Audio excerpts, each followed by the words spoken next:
have an opinion based on if you had to go with your gut, which way it would go. Sometimes you have to ask it over and over and over again. Why? This is 10 Questions with Greg Bedard and Felger and Mazz on 98.5, The Sports Hub. All right, 10 questions, 10 minutes. We got to stay on time. Kevin, what are our buzzer options? He seems to get it off more quickly. Nice.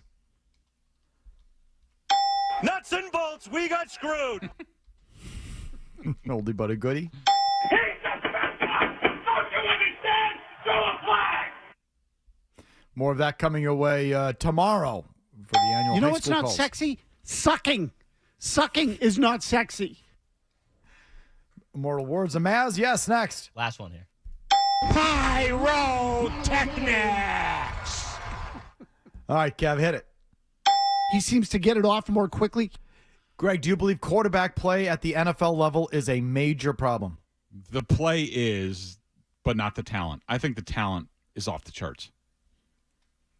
Oh, that's it? That's your whole answer? Yes. Oh. Because there's more questions coming. Yeah, it's good. It's good. Go ahead. No, I do not feel that quarterback play is a problem.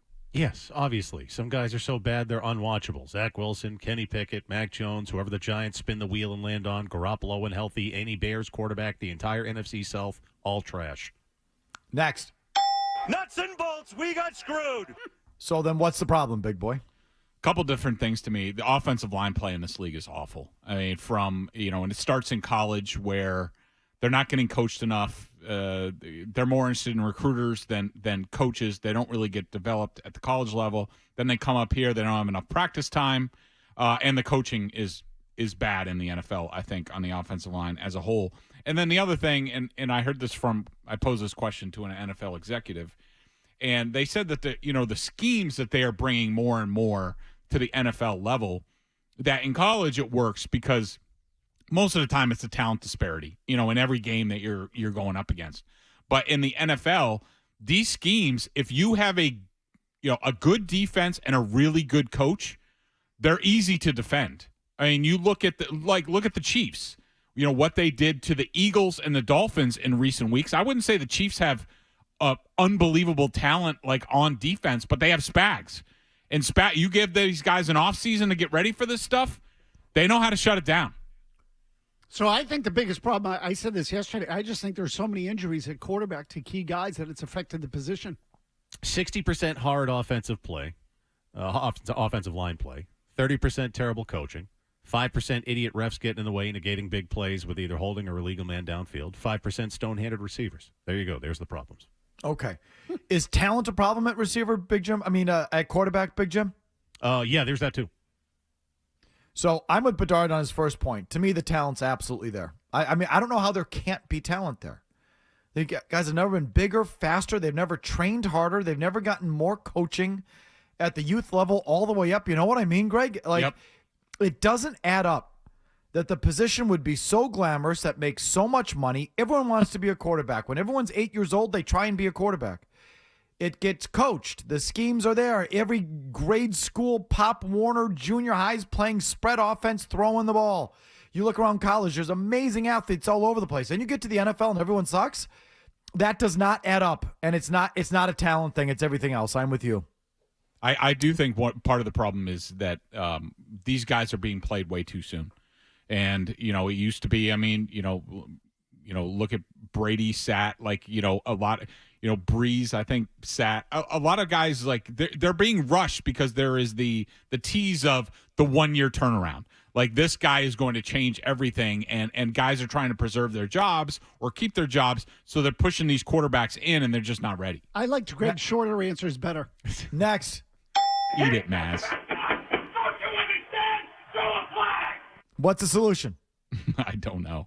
I think that there's just, they need to have coaching staffs together longer. There needs to be more patience around the league, but of course that's never going to happen. So I really don't know. I'm not telling you I like it. I bet you there's a rules change coming that we haven't even thought of yet. I think Greg touched on it. GMs and teams got to be more responsible on draft day. Stop overvaluing quarterbacks, drafting guys too high, hoping they're going to be like the great white hope and the next Patrick Mahomes, and then rushing these guys into playing the toughest position in sports. Next. You know what's not sexy? Sucking.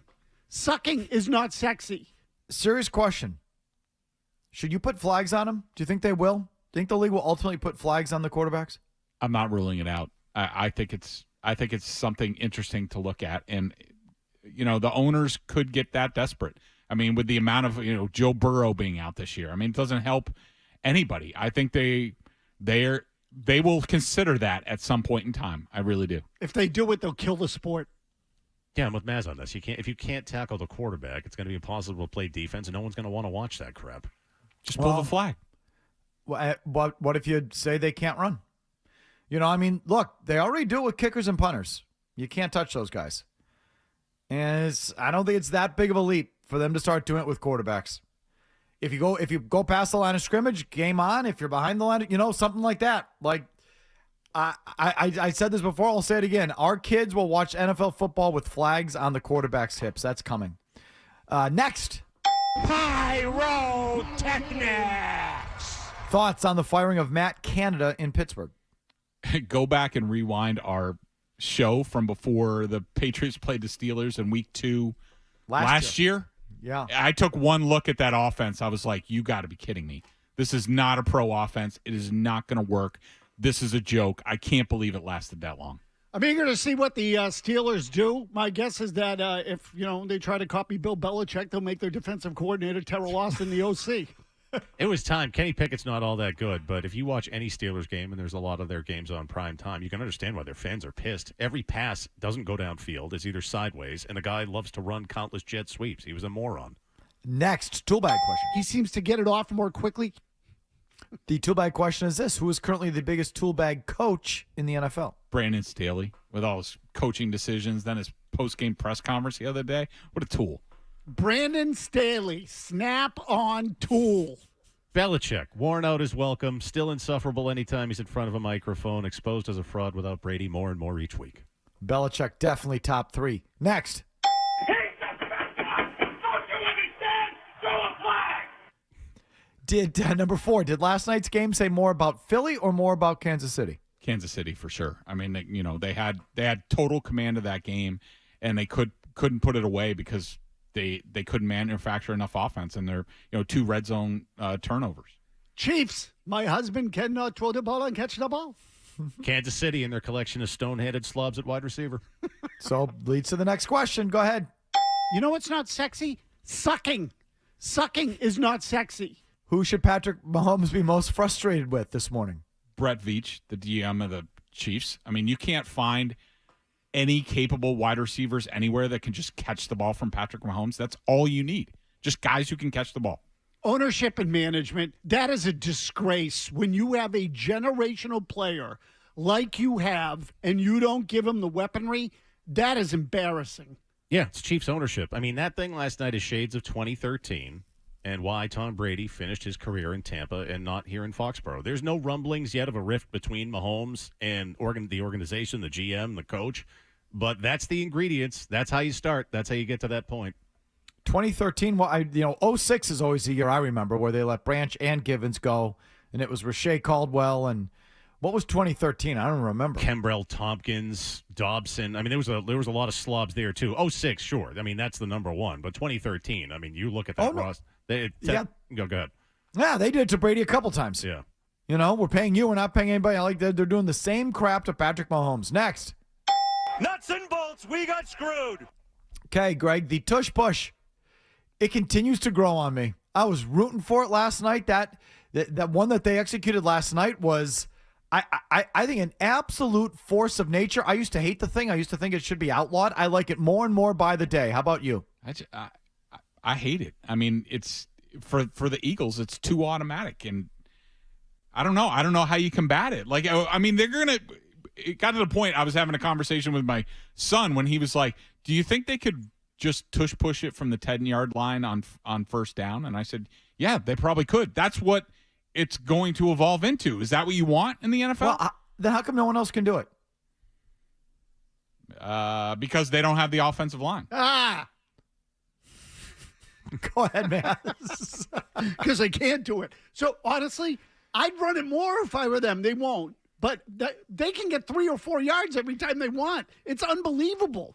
I don't want to see it outlawed. I like it because only one team can still pull it off, and if all 32 teams collectively were doing it, it'd be annoying. But they can't, and they won't. So it's just the Eagles. So I don't mind it. Yeah, that's it. I mean, if I don't need 30. If there was half a dozen teams doing it, a handful of teams, and I just had to see it or it was something that was perfected across the league, I would say, okay, it's one team, and it is a force of nature. I mean, that thing that gained 4 yards on the goal line. They get better at it, like every week. I mean, they are absolutely getting better at it. It feels like they're more closely bunched together. They're all up each other's ass. Like, it's incredible. I think it's an incredible football play. I've totally flipped on the thing. Their offensive linemen, they always seem to run it to the left side, the center and the guard. It's Kelsey, and I can't remember what the guard's name is. They're like moles. They dig into the ground. It's unbelievable. All right, last one. He seems to get it off more quickly. So, obviously, last night was a Super Bowl rematch. I ask you, going forward, what would be the best, most entertaining Super Bowl matchup we could ask for? Niners-Dolphins. I want the Shanahan Bowl. Kyle Shanahan and his protege, Mike McDaniel. I got to go Dallas, Kansas City. Dallas. Yeah, Dallas. Yeah, Dallas is a big so market. boring. The Cowboys in the Super Bowl. Sorry, I thought that was you that said that, but your lips aren't moving. It was the big boy. That was weird. I was like looking at Murray going, how did he say that? No, the idea of, first of all, the AFC is Mahomes. It's got to be the rest of the AFC's. Bleh. So I'll take Mahomes and the Cowboys. That'd be pretty good. I like Mahomes, but I'm a little tired of the Chiefs overall. So I'll go Ravens, Eagles. 2 tough teams, 2 good quarterbacks. That's what I want to see. I like the Dolphins. I think that'd be a nice change of pace to have them in there. KC Dolphins, how's that?